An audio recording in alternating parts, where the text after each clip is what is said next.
والله چه کار هر دو عالم، والله چه کار هر دو عالم با دست علی میشه اداره در بحث عدالت جهانی، در بحث عدالت جهانی.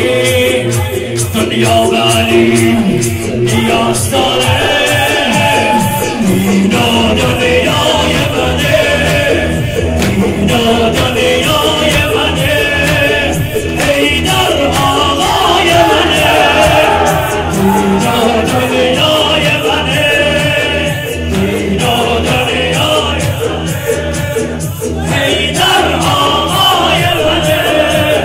میگم عالم بدونه حیدر بابای منه.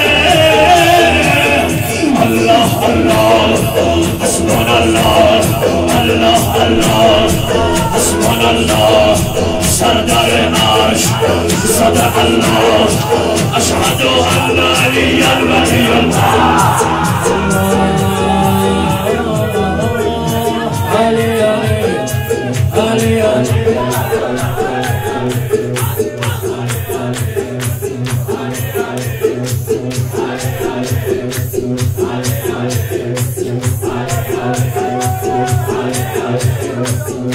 هذا صوت العلي.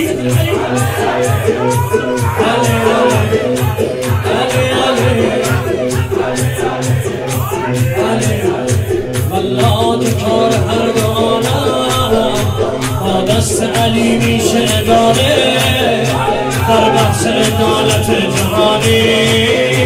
دنیا به علی نیاز داره، اینا دنیای منه، اینا دنیای منه، حیدر آقای منه. میگم عالم بدونه حیدر بابا یا زهرا. الله الله حسبنا الله، سردار عرش صدق الله، اشهد ان علی پادشاهی ازلی بود، چارمین اولی بود، اسم مستعار الله علی بود. علی علی علی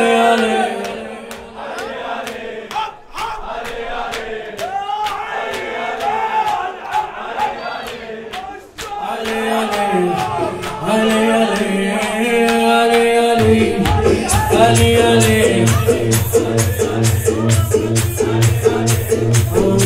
خواهید اگر جوان امروز، خواهید اگر جوان امروز پیدا کند از شرر خلاصی در مدرسه های شیعه باید تدریس شود علی شناسی، تدریس شود میزان میزان علیست، قرآن علی، میزان میزان علیست، قرآن.